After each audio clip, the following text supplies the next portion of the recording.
parler cancer pour la semaine prochaine en entier, donc de ce samedi-là jusqu'au dimanche prochain. Donc on est le 21 aujourd'hui, c'est la fête de la musique, donc jusqu'au 28, j'utilise l'oracle. Tiens, on me dit l'intuition de l'âme, il va falloir que j'utilise mon oracle la prochaine fois. On est sur l'oracle Médéor de Stéphanie Abellan. Je rappelle que c'est général, ça ne parlera pas à tout le monde. Vous prenez ce qui vous parle, le reste vous mettez de côté. Écoutez votre signe ascendant aussi, vous aurez plus d'informations sur votre horoscope de la semaine.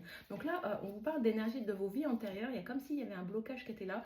Vous ne voyez pas clair dans une situation précise et votre mental a du mal à s'apaiser en ce moment. J'ai comme un blocage énergétique, comme une énergie de frustration, de rancune, parce que vous n'arrivez pas à vous détacher de quelque chose du passé qui était difficile pour vous et à lâcher prise là-dessus. Donc ça vous bloque matériellement et financièrement, j'ai l'impression. Qu'il va falloir faire du rentre-dedans, hein. Il y a trop de non-dits là. Il va falloir débloquer il va falloir passer à l'action pour débloquer cette situation. Parce que là, j'ai l'impression que vous êtes frustré et bloqué ou prostré et vous n'arrivez pas à guérir émotionnellement. Vous voyez, on n'arrive pas à aller dans une réharmonisation de vos énergies générales. On vous parle que ça dure peut-être depuis 3 mois. On va gratter un petit peu.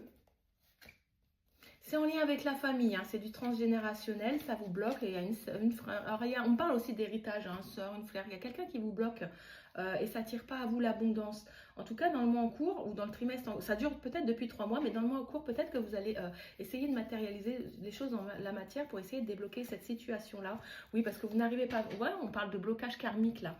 Moi, j'ai du transgénérationnel qui est là avec une soeur ou un frère, un lien de fratrie là qui est là, qui vous bloque pour avancer. Il va falloir vous protéger, vous mettre dans votre bulle par rapport au monde extérieur et lâcher prise par rapport à certaines rancunes du passé parce que ça vous frustre, ça vous bloque et vous n'arrivez pas à attirer l'abondance. C'est vraiment ce que je ressors. Donc, il va falloir travailler là-dessus. Il va falloir vous positionner. C'est vraiment une question de positionnement et de respecter ses limites et prendre la distance avec tout ce qui vous bloque et qui ravive cette flamme-là, qui vous brûle intérieurement. J'ai vraiment ça. Il va falloir travailler sur cette blessure émotionnelle qui a besoin d'être guérie, ou enfin, du moins d'être apaisée. Si vous avez une question, on vous dit écoutez votre intuition, c'est elle qui va vous guider sur le bon chemin et prendre les bonnes décisions pour vous, pas pour les autres. Et pour guérir cette blessure-là, qui est vif, unique en son genre. Ne liez pas votre valeur aux conditions extérieures. Car votre dignité n'en a jamais dépendu. Que ce soit dans la prospérité ou dans l'épreuve, vous avez toujours été unique et précieux. C'est là où ça a toujours été ainsi et c'est ainsi maintenant et ce sera ainsi dans l'avenir.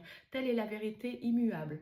Voilà, j'espère que ça va vous parler et essayer de guérir cette blessure parce qu'elle est à vif et elle a besoin d'être apaisée. Bonne journée!